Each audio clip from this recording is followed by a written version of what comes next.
Ottoman et par un Ottoman. Je présente Ethem Eldem. Ethem Eldem, s'il est besoin de présenter, professeur à l'université Boğaziçi, professeur à l'université du Bosphore, éminent spécialiste de l'histoire de l'Empire ottoman, notamment au XVIIIe siècle, mais aussi au XIXe siècle, puisque Ethem est l'historien de la Banque ottomane, et également spécialisé dans l'étude de l'archéologie au XIXe siècle et de l'orientalisme savant au XIXe siècle, auquel il a consacré de nombreux tableaux, ainsi que le spécialiste de Osman Hamdi Bey, qui est le fondateur du musée archéologique d'Istanbul, le fondateur de l'école des Beaux-Arts, et qui fut lui-même un peintre orientaliste. Et Ethem va nous parler maintenant de, entre Victor Bérard et Hüseyin Nazım Pacha, comprendre les événements, entre guillemets, et les guillemets sont évidemment importants, des événements d'Istanbul de 1896. Merci beaucoup Sophie. Les guillemets sont importants. J'ai aussi une présentation PowerPoint, contrairement à ce que je t'ai dit hier. Je m'en suis improvisé une ce soir, cette nuit, parce que j'ai des citations à partir de documents ottomans et vu la tournure des phrases, etc., j'ai pensé qu'il était peut-être plus utile d'avoir une preuve tangible de ce que je disais et que vous ayez la possibilité de voir un peu les formules empoulées qui résultent de la traduction de ces documents. Seulement, pour ça, il faudrait que je puisse projeter...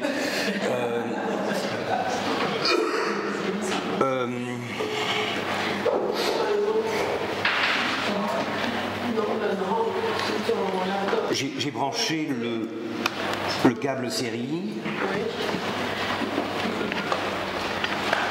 Tu dois brancher tout à l'heure. Ça marchait tout à l'heure, non, pas du tout. Non, ça marchait à l'écran simplement, à l'écran au moniteur. Il faut peut-être relancer l'ordinateur. Ça va faire un démarrage. Par la fenêtre.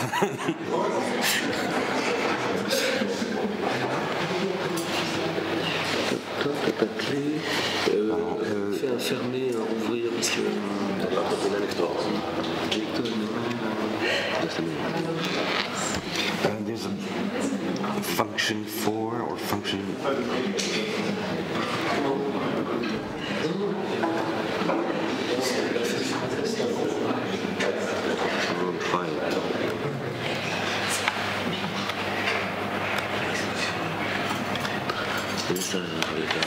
Ok. Je vais commencer par expliquer les guillemets. Ça, je peux le faire sans projection. Les guillemets sont une invention de l'historiographie turque qui permet de parler de choses qui blessent sans avoir vraiment à citer les mots interdits. Événement, je répète en fait ce que l'historiographie turque donne comme nom à ces massacres, les événements. Nous avons beaucoup d'événements dans notre histoire. Le 19e siècle est fait d'événements. Les événements de Grèce, les événements de Kio, les événements de Constantinople, les événements de la banque, en fait, parce que vous savez peut-être que les massacres de 96 ont commencé avec la prise du siège central de la Banque ottomane par un commando arménien. Donc nous avons plein d'événements. Et quand on a beaucoup d'événements regroupés comme en 1915, on appelle ça une question. Voilà, donc c'est une terminologie, mais bon. Voilà, donc déjà, un premier constat, je suis ravi de passer après Gilles Pécou, parce que je vais faire exactement le contraire de ce qu'il a fait, c'est-à-dire que je vais parler déjà beaucoup moins brillamment, et deuxièmement, je vais beaucoup moins parler de Bérard, puisque, pour deux raisons. D'abord, lors de la préparation, il y a eu quelques échanges d'emails, et vous vous souviendrez peut-être que j'ai envoyé à tout le monde un email où je m'interrogeais sur... J'avais des états d'âme, j'avais en tête le projet de retrouver dans les archives ottomanes, les archives d'État, des traces de Bérard. Je me disais, et je pensais avoir raison, merci beaucoup, thank you.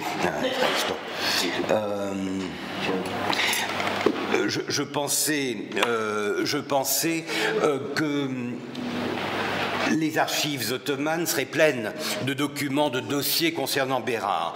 Vu sa réputation, vu ce qu'il avait fait pour les Arméniens, pour les Crétois, pour les peuples de l'Empire ottoman, j'imaginais qu'il devait quand même avoir un gros dossier dans les archives. Alors, le problème, c'est que les archives ne sont pas tout à fait classées comme on le voudrait, et surtout, il n'y a rien de plus difficile que de trouver un dossier à partir d'un nom étranger. Il peut être orthographié n'importe comment. Donc déjà, j'admets qu'il y a la possibilité que je sois passé à côté de bon nombre de dossiers, mais d'une manière générale, j'ai l'impression qu'il y a beaucoup moins sur Bérard dans les archives de l'État qu'on ne pourrait le penser. Je suis tombé quand même sur un certain nombre de documents qui permettent de suivre un peu sa carrière, mais de manière très, très superficielle. Je vous les montre uniquement pour illustrer, pour vous prouver que je suis un historien de l'Empire ottoman capable de lire ces documents. Voici donc en août 88 la permission qui lui est octroyée de visiter l'Anatolie, alors qu'il est fraîchement issu de l'école française. En 89, la même chose. Donc c'est encore un Bérard très pacifique qui est admis en Anatolie pour des études scientifiques. C'est la terminologie de l'époque, de l'archéologie bien sûr, et ce sont ses premiers contacts donc avec l'Anatolie. Ce qui m'a beaucoup surpris, c'est que je n'ai rien trouvé sur la politique du sultan. La publication qui a été évoquée et sur laquelle je vais me pencher moi-même, publiée en 97, je n'ai rien trouvé dans les archives de l'État qui se réfère directement à cette publication. Ce qui est beaucoup plus présent, c'est les affaires de Crète. Les affaires de Crète, alors là, le 13 août 98, vous avez toute une série de documents qui reprennent le scandale, n'est-ce pas, de cette publication qui dit du mal de l'Empire et de son souverain. Et la seconde vague d'indignation, c'est celle qui suit la publication de Pro-Macedonia. Donc, ce sont les deux grosses vagues, si vous voulez, de documentation concernant Bérard, mais c'est une documentation extrêmement stérile qui ne fait que, en fait, reprendre en gros les références aux ouvrages en question et conseiller à toutes les administrations d'interdire ces ouvrages et de protéger par conséquent l'opinion publique ottomane de ce fauteur de troubles. On ne le retrouve que bien plus tard, en 1918, et dans le contexte de ce que, encore une fois, Gilles Pécou évoquait, c'est-à-dire le militant qui essaye d'organiser les fédérations arméniennes et arménophiles en Europe. On a notamment un télégramme en provenance de Stockholm. L'ambassadeur ottoman à Stockholm informe son gouvernement de ce qui se fomente en Suisse à cette époque-là, la préparation une grande réunion où Bérard, justement, est une sorte de maître de cérémonie. Encore une fois, c'est la réputation, c'est sa capacité à la fois scientifique et politique de donner à un mouvement ces lettres de noblesse qui sont évoquées ici. Ce qui est amusant, c'est que le télégramme est en français, donc ce qui nous rappelle que même en 18, la diplomatie ottomane pratiquait encore le français. Et voilà, dans les archives, des coupures des jours de la presse helvétique de l'époque, reprenant la réunion donc de Genève, une histoire qui tourne autour de l'organisation d'une manifestation organisée par Sheridjian, et bien sûr avec Bérard. Voilà. Donc c'est quand même très peu. Et par conséquent, j'ai dû me replier sur quelque chose de plus ottoman ou de moins bérardien et de revisiter un peu l'œuvre de Bérard d'un point de vue critique, d'historien, parce que que j'ai moi-même travaillé sur cette période. Je n'ai pas vraiment vocation à travailler spécifiquement sur la question arménienne, mais le 19e siècle, la période hamidienne, et en plus l'histoire de la Banque ottomane m'intéressant directement, je me suis dit qu'un moyen de revisiter Bérard, c'était probablement de revisiter les massacres.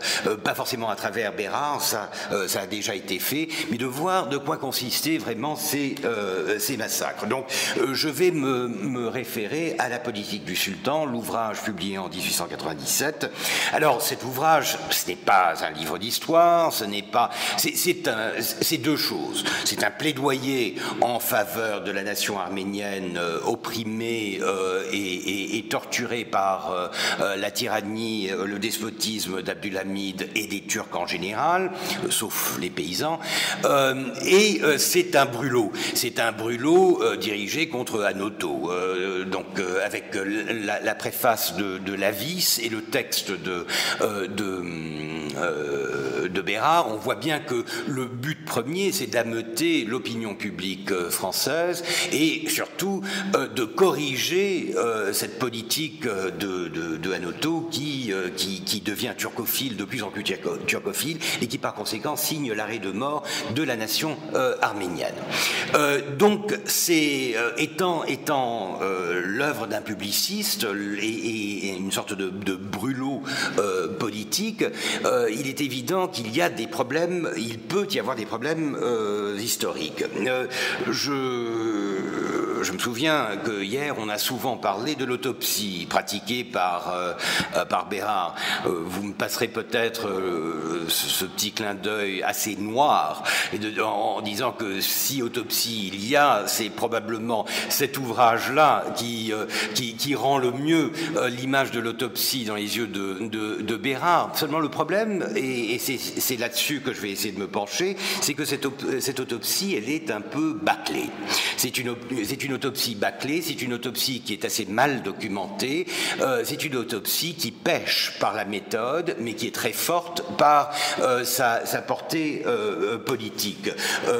Gilles nous en a parlé déjà. En fait, et comme je me penche uniquement sur le cas précis des massacres de Constantinople, ces massacres sont documentés de deux manières. Il y a la partie qui est un témoignage de Bérard, mais qui n'est pas synchrone avec les événements, qui est plus tardif. C'est en octobre qu'il se rend à Constantinople et qu'il observe les dégâts, puisque les événements ont eu lieu du 26 au 28 août. Donc c'est a posteriori qu'il se rend à Constantinople et qu'il se balade en fait dans un quartier, Hasköy.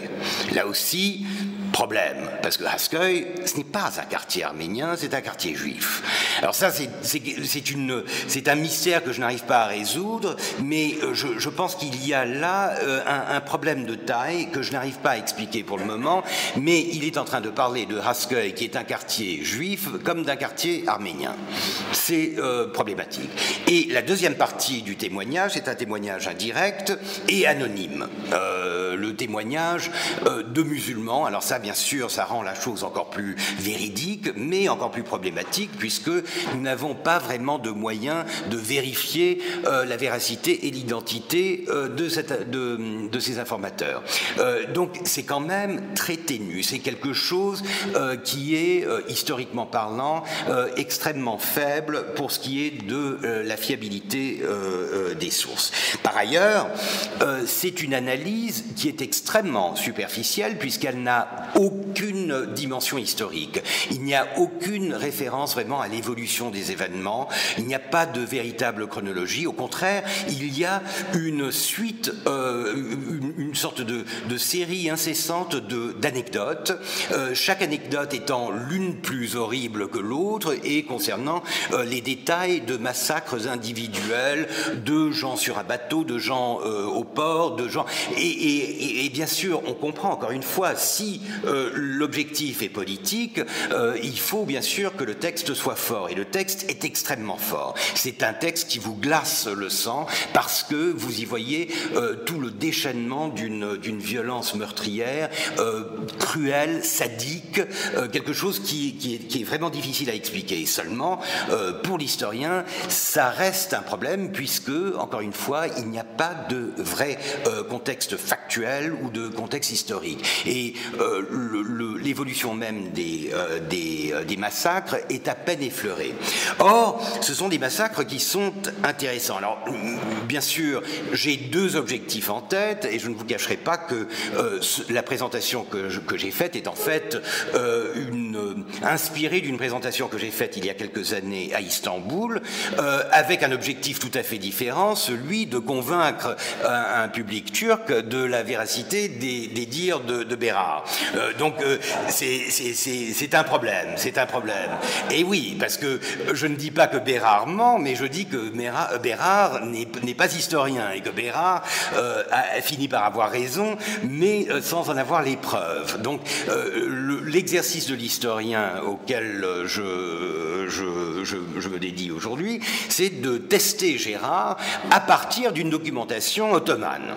Il n'y a que ça pour convaincre un public turc, ce n'est pas le cas aujourd'hui, mais c'est ce que j'avais fait lors d'une conférence qui a fait date, puisque en 2005, nous avons organisé notre université avec d'autres collègues d'autres universités.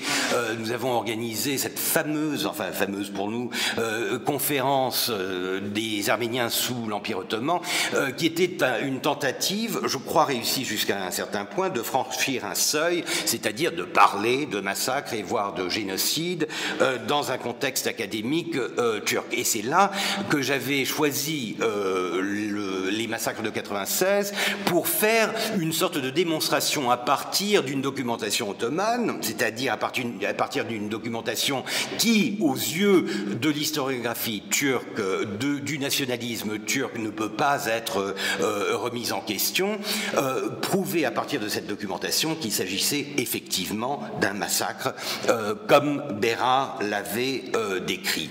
Et je m'étais servi de Bérard comme justement de ce publiciste qui avait ameuté l'opinion publique occidentale. Alors, d'abord, les événements du 26 au 28, ça commence avec la prise de la banque ottomane par un commando d'une vingtaine d'Arméniens armés et équipés de bombes, etc. Ils réussissent leur tour de force, ils entrent dans le bâtiment et ils l'occupent. Alors bien sûr, immédiatement, le bâtiment est encerclé par la troupe et par la police, et pendant ce temps, dans la ville, commencent des émeutes. Alors, des émeutes, c'est-à-dire d'autres groupuscules arméniens qui semblent essayer de faire la même chose que leurs collègues de la Banque ottomane, mais surtout la riposte de la population musulmane, c'est-à-dire le début des massacres plus ou moins systématiques des Arméniens, de la population arménienne de la ville. Alors, on ne sait pas exactement comment ça a commencé, mais le problème de base est que, selon les observateurs occidentaux, la presse et des gens comme Bérard, il y a un certain nombre de traits qui font que ces massacres ne sont pas une sorte de réaction spontanée, mais une opération planifiée, voulue, concertée par le palais ou par l'administration ottomane, mais surtout par le palais, puisque nous parlons d'un contexte où Abdülhamid est roi. Abdülhamid est l'État. Abdülhamid règne sur tout le système et sur la bureaucratie en général. Bon, les indications qui vont dans ce sens, c'est que tout le monde parle du fait que l'émeute est très organisée, elle commence avec l'événement de la banque. Alors là, on peut encore penser à une riposte, mais c'est surtout la cessation des meurtres, du massacre, qui est surprenante. Au bout de 2 jours, comme par enchantement, ça s'arrête. Ça s'arrête et les gens... Alors, parfois, quand vous lisez les observateurs, on s'imagine des musulmans faisant la queue devant les postes de police pour rendre leur gourdin. Alors, je ne pense pas que c'est été à ce point systématique, mais c'est un peu l'image que l'on a de ces observateurs. Les gourdins étant extrêmement importants, puisque ces massacres sont des massacres au gourdin. Des massacres au gourdin, on parle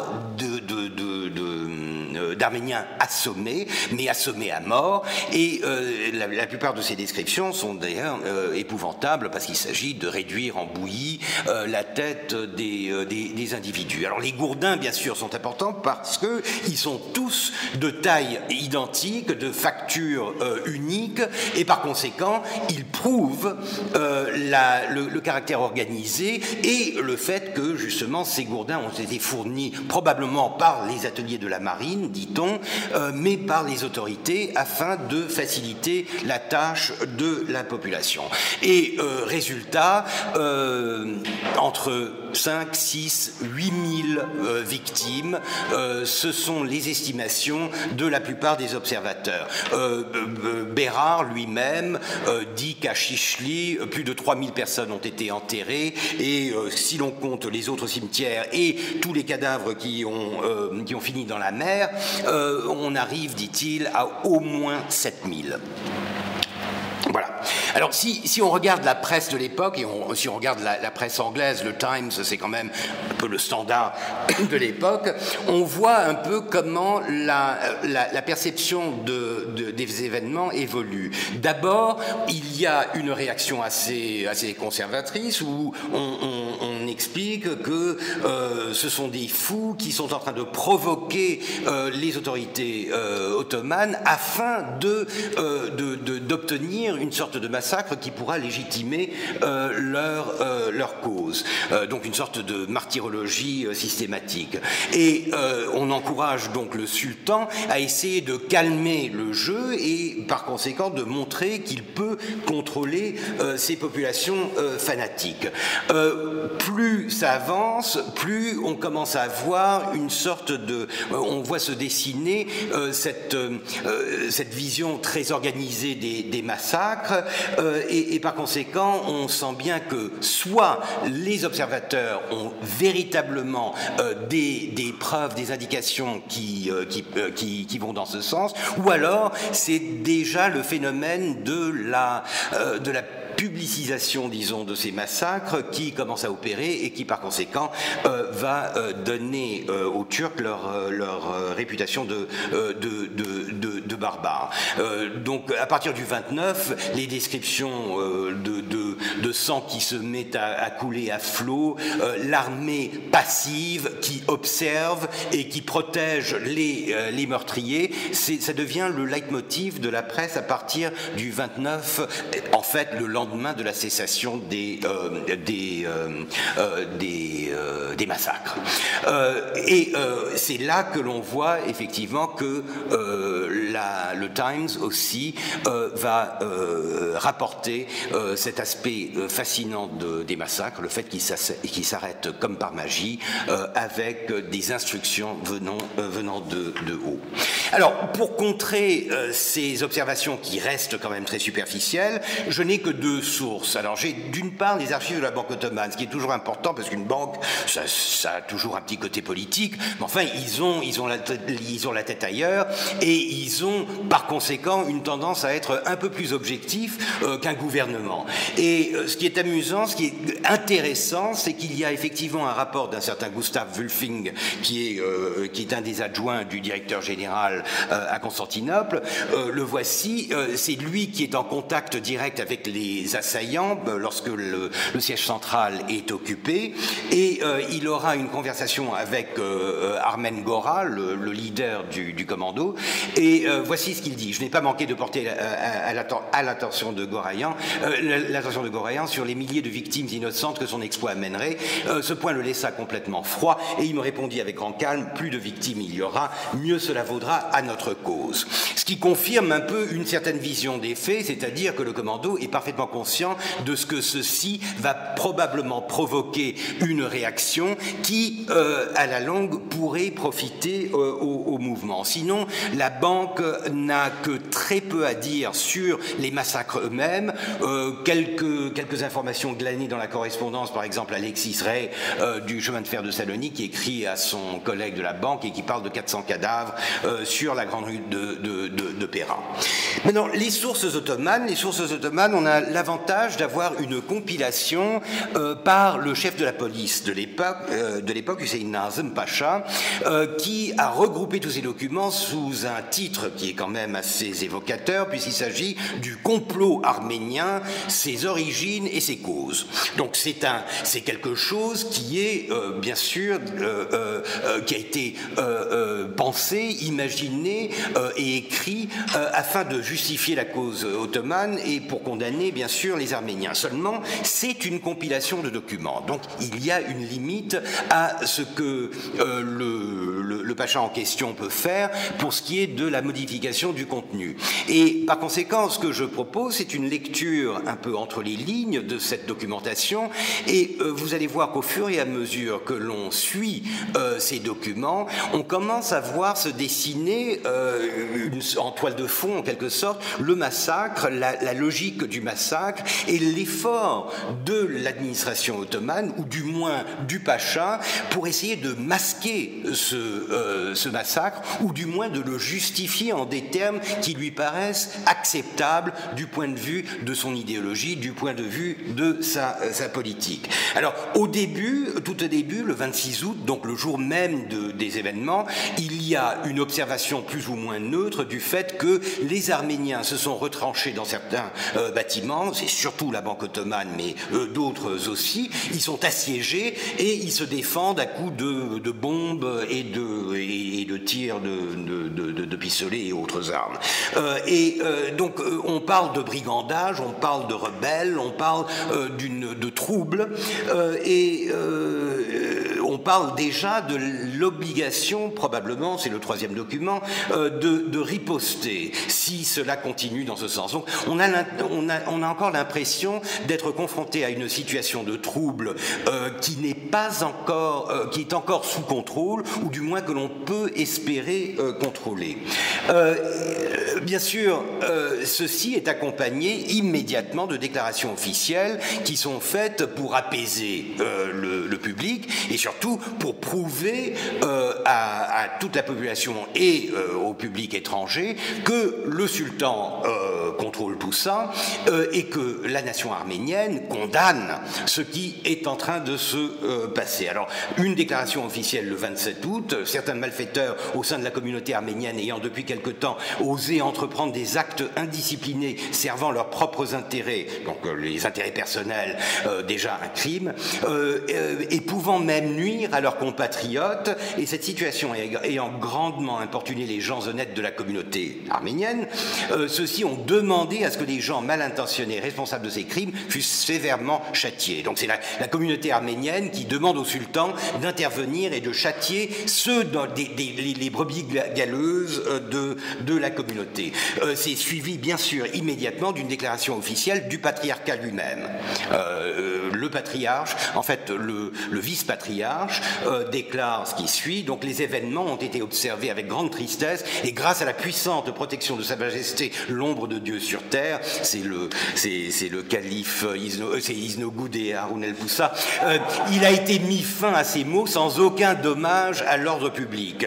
Le 27 août, alors que toute la ville est en train de flamber. notre amitié et notre attachement éternel, vieux de 6 siècles envers nos frères musulmans, ainsi que notre sujétion et notre loyauté inaliénable envers l'Empire et sa très sainte majesté le calife, etc. Donc, vous voyez la langue de bois typique de la communauté qui doit se reconnaître dans l'ottomanité et faire acte de sujétion au sultan en ces temps de troubles.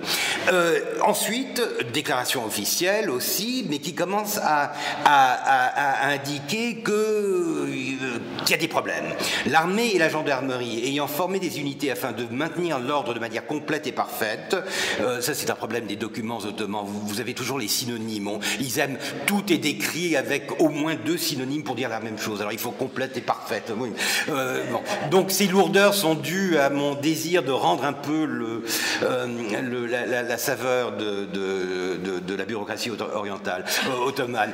Il est absolument nécessaire que toutes les classes de la population vaquent à leurs affaires quotidiennes, car l'arrestation et la détention des brigands et des criminels, ainsi que la décision des mesures punitives à leur égard, relevant de l'autorité du gouvernement, et personne, de quelque classe qu'il soit, ne possédant le moindre droit d'ingérence en la matière, tout individu qui oserait agir de son propre chef au mépris de l'action du gouvernement, c'est-à-dire en agressant ou en opprimant les membres d'une autre classe, s'exposerait à une arrestation et une détention immédiate et au châtiment le plus sévère prévu par la loi. C'est quand même très significatif. Là, on comprend que les massacres ont commencé, quelque chose est sorti de ses gonds, et par conséquent, l'administration... Alors, le problème, la véritable question, c'est de savoir si le palais en a décidé, si le palais a décidé que les massacres auraient lieu, pourquoi s'inquiéter de ce que les massacres ont lieu. Je crois que là, il y a un problème interne et que la police et l'armée ont une sorte de réflexe naturel, disons, vers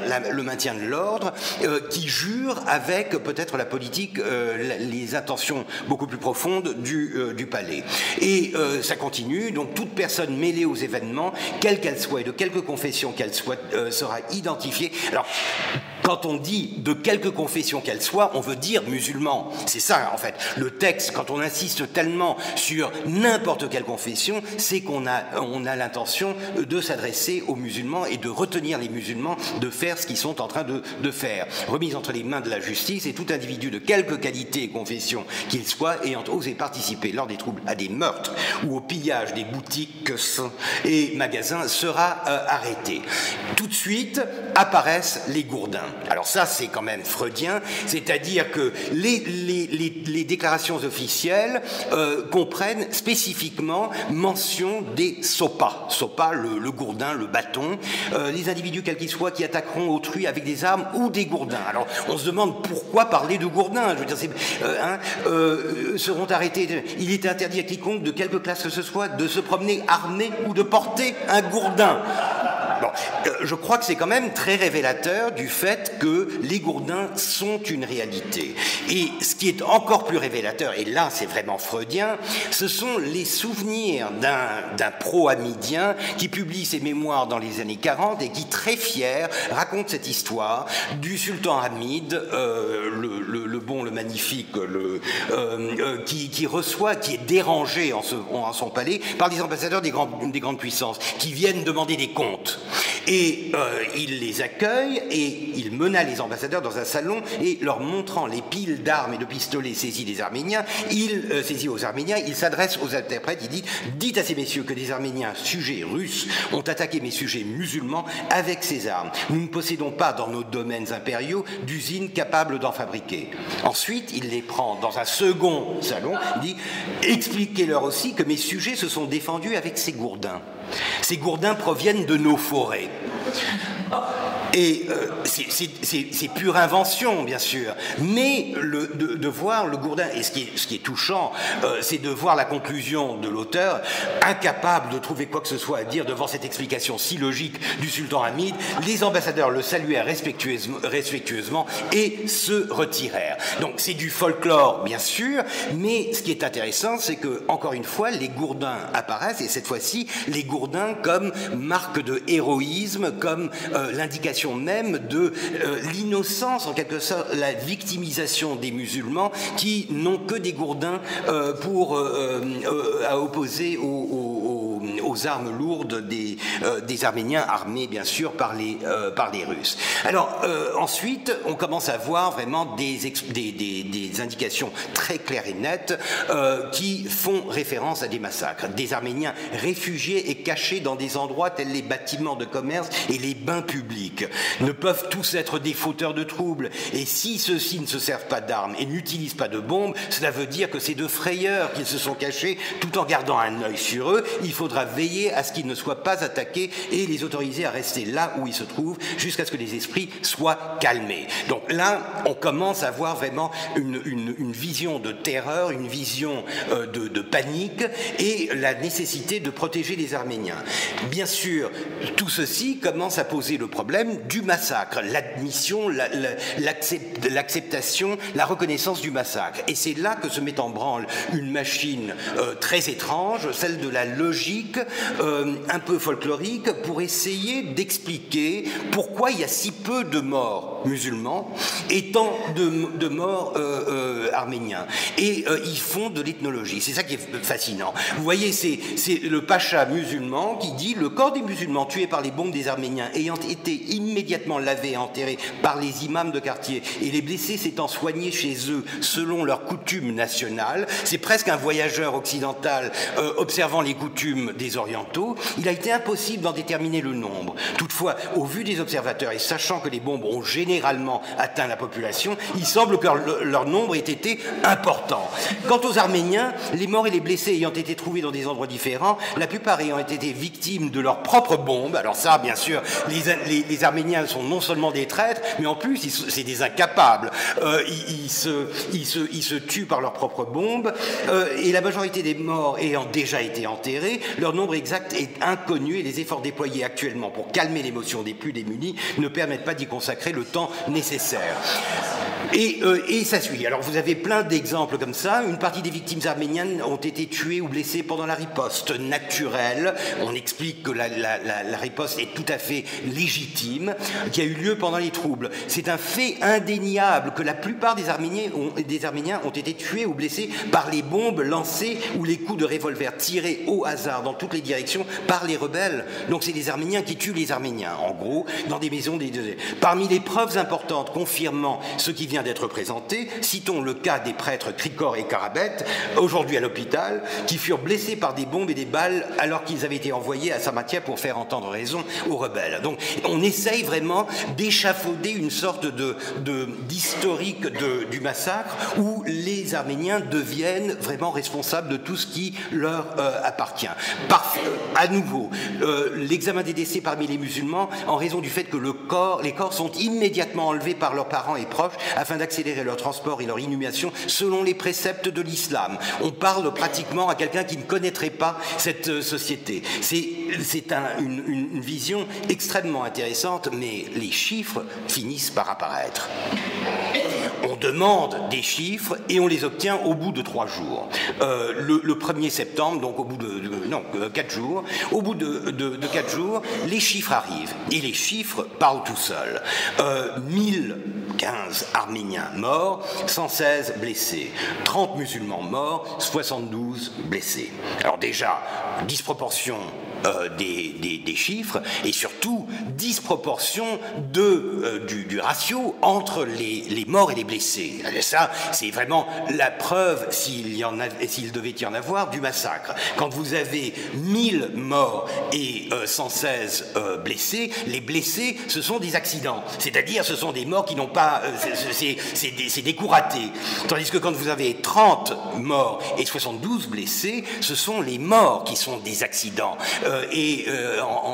En quelque sorte, vous avez une situation un peu plus normale de combat, de conflit armé entre divers groupes de la population. Donc ces chiffres-là sont immédiatement très parlants. Alors le problème, bien sûr, c'est de savoir comment comparer les 1000 du Pacha et les 8000 de Bérard. Pour moi, de toute façon, pour appeler ça un massacre, 1000 suffit, surtout avec cet équilibre des chiffres. Mais je pense que, et là, bien sûr, il faut d'autres informations, mais je pense que les chiffres de Bérard étaient probablement enflés. Ils étaient probablement enflés. Il n'y a qu'à voir l'évolution des chiffres selon le Times. On passe de quelques centaines le 28 août à 6000 au bout de 2 semaines. Est-ce vraiment une observation qui relaie le fait que l'information a circulé, ou est-ce que c'est tout simplement le fait d'une sorte d'inflation médiatique et d'une amplification du phénomène des massacres? On ne sait pas. Mais quoi qu'il en soit, une fois que les chiffres arrivent, le Pacha commence à systématiquement essayer de nier la logique des chiffres. Il parle sans arrêt de la population musulmane exposée aux bombes et aux balles a été obligée de se mêler aux événements. Donc on commence à ne plus pouvoir cacher le massacre, mais on essaye d'en cacher la nature en essayant de montrer ça comme une riposte tout à fait légitime et naturelle. Et on commence à faire feu de tout bois. Le deuxième passage est quand même fascinant. Quand on dit les dernières enquêtes ont révélé la présence de beaucoup de corps de Kurdes et de Juifs, il est évident que le chiffre en question ne peut se rapporter entièrement à des Arméniens. On comprend bien que là, c'est la paranoïa qui marche complètement et ils sont parfaitement conscients de ce qui s'est passé. Ils essayent simplement de cacher tout ceci. Ce passage est très long, il n'est pas vraiment intéressant en lui-même, mais il est touchant parce que c'est un passage du journal intime d'un prince ottoman qui était emprisonné à cette époque-là, puisque c'était le fils de Mourad V qui avait été détrôné, emprisonné par Abdulhamid, et c'est son observation des massacres. Jetez-y un coup d'œil. En gros, il essaye de voir comment ces massacres sont devenus inévitables du fait de la haine que les Ottomans, du mauvais traitement que les Ottomans ont fait subir aux Arméniens. C'est, à ma connaissance, un des rares textes ottomans musulmans qui vraiment essaye de comprendre la logique de cette insurrection arménienne et la logique, la spirale de violence qui est enclenchée par la réaction hamidienne. Et c'est avec ce petit texte que je conclurai ma présentation en rappelant encore une fois que je suis parti du déni en quelque sorte de l'historicité du récit de Bérard pour arriver à une confirmation de ce qu'il disait, non pas dans le contenu, mais en tout cas pour ce qui est de l'essence même des événements. Il est bien clair que c'était là des événements qui ne pouvaient qu'avoir été promus par le palais. Il faut savoir quand même, on a dit toutes sortes de choses pour les massacres en Anatolie, que les bandes kurdes, etc., étaient responsables. Mais quand il s'agit de Constantinople même, quand on sait à quel point Abdulhamid, paranoïaque, était obsédé par la sécurisation de son environnement immédiat et de la ville, de la capitale où il siégeait, on ne peut pas imaginer qu'il ait pu tolérer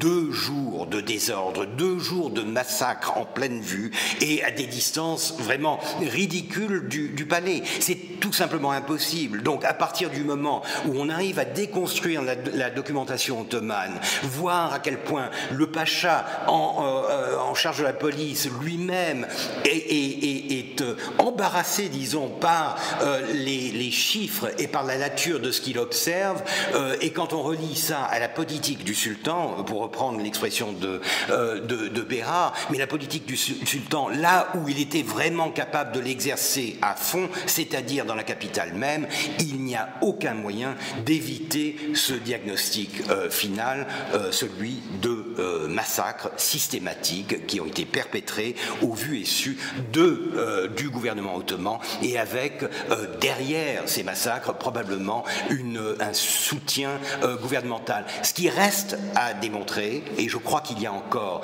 une sorte de contradiction entre l'effort du pacha de maintenir en quelque sorte l'ordre et cette image de la police pourvoyant les massacreurs en gourdin, etc. Je ne pense pas que ce soit aussi simple que cela, mais en gros, l'image qu'en donnait Bérard était tout à fait exacte, même si sa documentation ne l'était pas. Merci.